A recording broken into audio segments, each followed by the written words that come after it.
Treasure Island by Robert Louis Stevenson. Chapter 21. The Attack. As soon as Silver disappeared, the captain, who had been closely watching him, turned towards the interior of the house and found not a man of us at his post but Gray. It was the first time we had ever seen him angry. "Quarters!" he roared.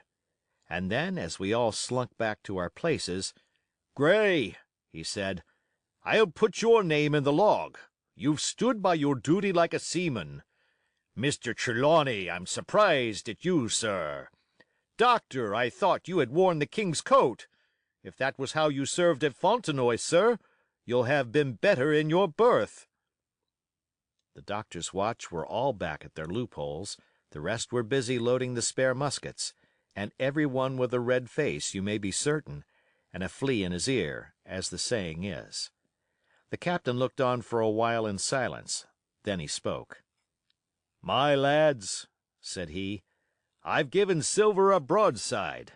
I pitched it in red-hot on purpose, and before the hour's out, as he said, we shall be boarded. We're outnumbered, I needn't tell you that, but we fight in shelter, and a minute ago I should have said we fought with discipline. I've no manner of doubt that we can drub them, if you choose." Then he went the rounds and saw, as he said, that all was clear. On the two short sides of the house, east and west, there were only two loopholes. On the south side where the porch was, two again, and on the north side, 5. There was a round score of muskets for the 7 of us.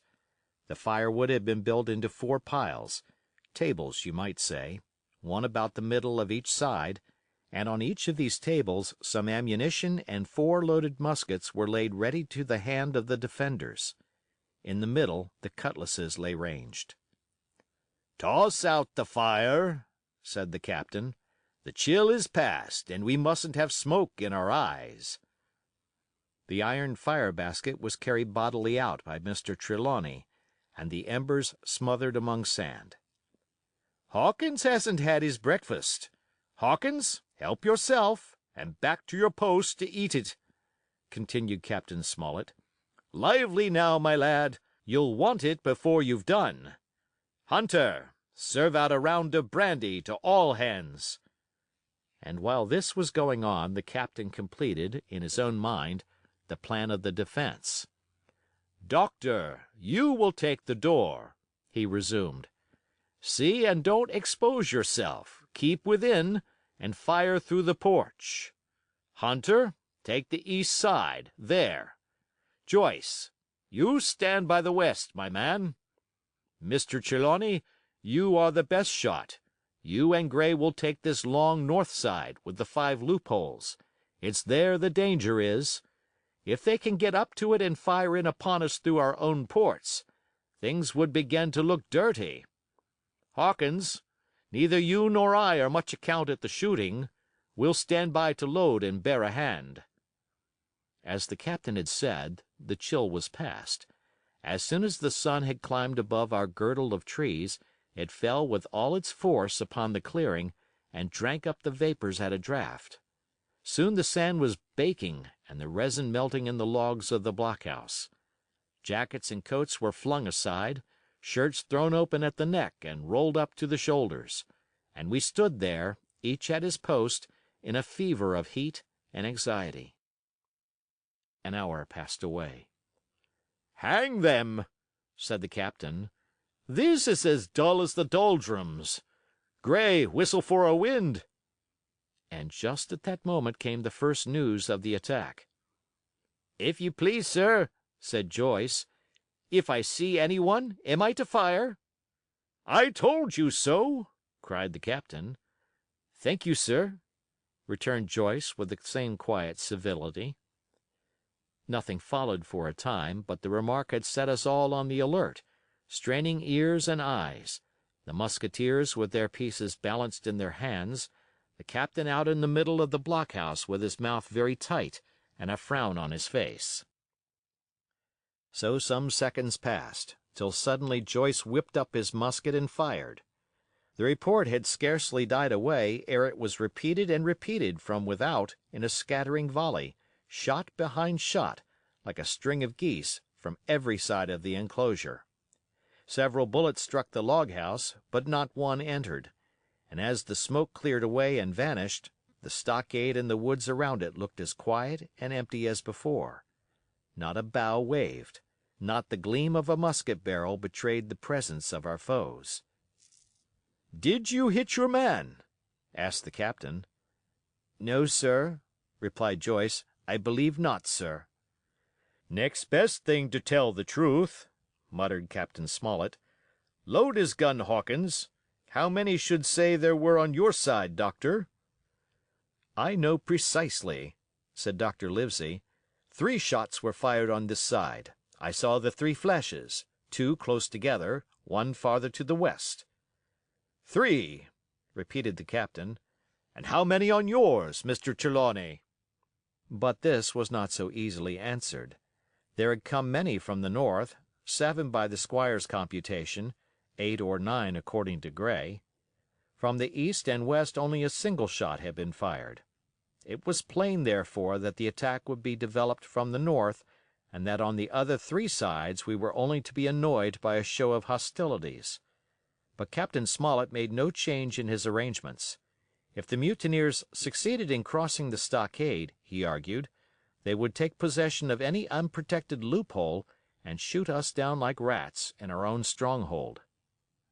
Nor had we much time left to us for thought. Suddenly, with a loud huzza, a little cloud of pirates leaped from the woods on the north side and ran straight on the stockade. At the same moment the fire was once more opened from the woods, and a rifle ball sang through the doorway and knocked the doctor's musket into bits. The boarders swarmed over the fence like monkeys. Squire and Gray fired again and yet again. 3 men fell, 1 forwards into the enclosure, 2 back on the outside. But of these, 1 was evidently more frightened than hurt, for he was on his feet again in a crack, and instantly disappeared among the trees. 2 had bit the dust, 1 had fled, 4 had made good their footing inside our defenses, while from the shelter of the woods 7 or 8 men, each evidently supplied with several muskets, kept up a hot though useless fire on the log house. The 4 who had boarded made straight before them for the building, shouting as they ran, and the men among the trees shouted back to encourage them. Several shots were fired, but such was the hurry of the marksmen that not one appears to have taken effect. In a moment the 4 pirates had swarmed up the mound and were upon us. The head of Job Anderson, the boatswain, appeared at the middle loophole. "At 'em, all hands, all hands!" he roared in a voice of thunder. At the same moment another pirate grasped Hunter's musket by the muzzle, wrenched it from his hands, plucked it through the loophole, and with one stunning blow laid the poor fellow senseless on the floor. Meanwhile a third, running unharmed all around the house, appeared suddenly in the doorway and fell with his cutlass on the doctor. Our position was utterly reversed. A moment since we were firing, under cover, at an exposed enemy. Now it was we who lay uncovered and could not return a blow. The log house was full of smoke, to which we owed our comparative safety. Cries and confusion, the flashes and reports of pistol shots, and one loud groan rang in my ears. "Out, lads! Out and fight 'em in the open! Cutlasses!" cried the captain. I snatched a cutlass from the pile, and someone, at the same time snatching another, gave me a cut across the knuckles which I hardly felt. I dashed out of the door into the clear sunlight. Someone was close behind, I know not whom. Right in front, the doctor was pursuing his assailant down the hill, and just as my eyes fell upon him, beat down his guard and sent him sprawling on his back, with a great slash across the face. "Round the house, lads, round the house!" cried the captain, and even in the hurly-burly I perceived a change in his voice. Mechanically I obeyed, turned eastwards, and with my cutlass raised, ran around the corner of the house. Next moment I was face to face with Anderson. He roared aloud, and his hanger went up above his head, flashing in the sunlight. I had not time to be afraid, but as the blow still hung impending, leaped in a trice upon one side, and missing my foot in the soft sand, rolled headlong down the slope. When I had first sallied from the door, the other mutineers had been already swarming up the palisade to make an end of us. One man, in a red nightcap, with his cutlass in his mouth, had even got upon the top and thrown a leg across. Well, so short had been the interval that when I found my feet again all was in the same posture, the fellow with the red nightcap still halfway over, another still just showing his head above the top of the stockade. And yet, in this breath of time, the fight was over and the victory was ours. Gray, following close behind me, had cut down the big bo'sun ere he had time to recover from his last blow. Another had been shot at a loophole in the very act of firing into the house, and now lay in agony, the pistol still smoking in his hand. A third, as I had seen, the doctor had disposed of at a blow. Of the four who had scaled the palisade, one only remained unaccounted for, and he, having left his cutlass on the field, was now clambering out again with the fear of death upon him. "Fire! Fire from the house!" cried the doctor. "And you lads, back into cover!" But his words were unheeded. No shot was fired, and the last boarder made good his escape and disappeared with the rest into the wood. In 3 seconds nothing remained of the attacking party but the 5 who had fallen, 4 on the inside and 1 on the outside of the palisade. The doctor and Gray and I ran full speed for shelter.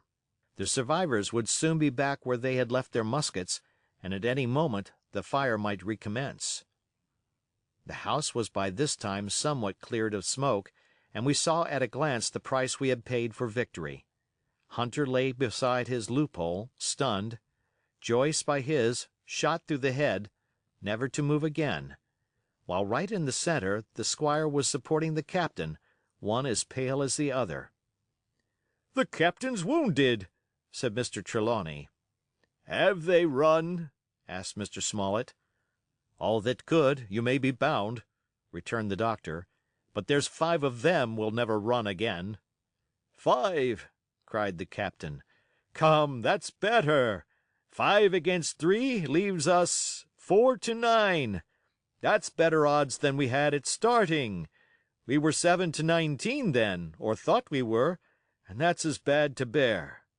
The mutineers were soon only 8 in number, for the man shot by Mr. Trelawney on board the schooner died that same evening of his wound. But this was, of course, not known till after by the faithful party. End of chapter.